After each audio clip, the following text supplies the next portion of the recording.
मैं आप सभी को बधाई देता हूँ और कमीशन के चेयरमैन सदस्य, हमारे फेडरेशन के पदाधिकारी,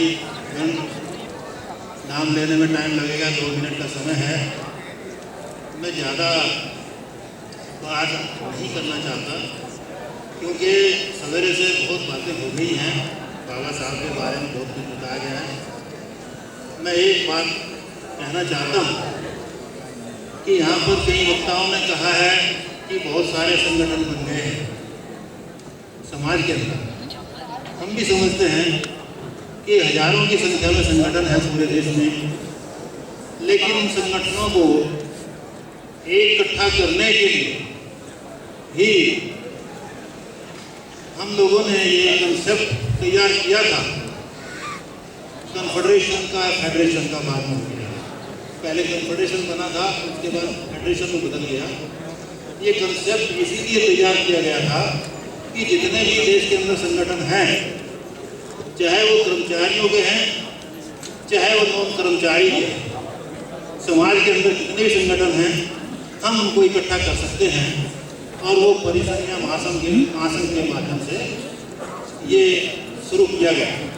और मुझे खुशी है कि वो चीज़ जो उस वक़्त बनी, जिसका बीज उस वक़्त बोया गया, आज वो पेड़ बन करके चला सबके सामने है। और मुझे उससे भी बड़ी खुशी ये है कि वो देश में ही नहीं, विदेश में भी उसकी जड़ें चली गई हैं। और हम उम्मीद करते हैं कि देश के अंदर जितने भी संगठन हमारे समाज के हैं, वो सब संगठन इस फेडरेशन के साथ जुड़े और जहाँ कहीं भी हमारी एकता की जरूरत है, उसमें सब लोग इकट्ठे होकर के चलें। ये मेरी सबसे जरूरी है। दूसरी बात मैं कहना चाहता हूँ कि बाबा साहब का जो सबसे बड़ा हम कृत्य मानते हैं वो है संविधान देश का, जिससे देश चल रहा है, पूरा देश चल रहा है।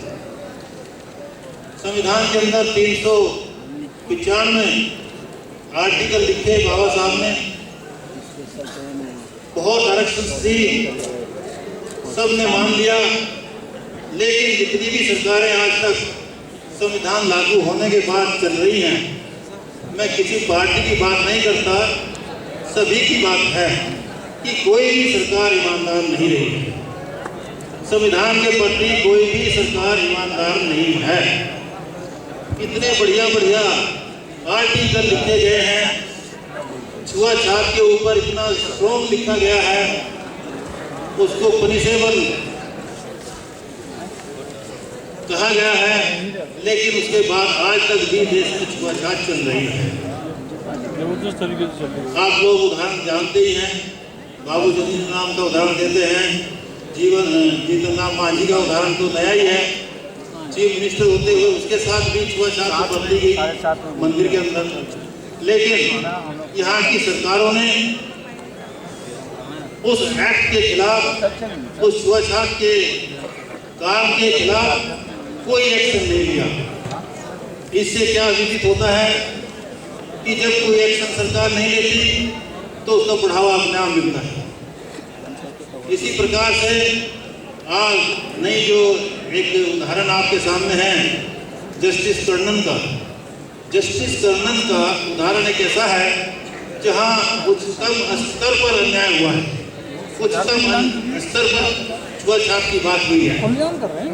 संविधान में साफ लिखा है कि किसी जस्टिस के खिलाफ, स्टैंडिंग जस्टिस के खिलाफ अगर कोई शिकायत है तो उसका जो है पार्लियामेंट के अंदर इम्पीचमेंट होता है।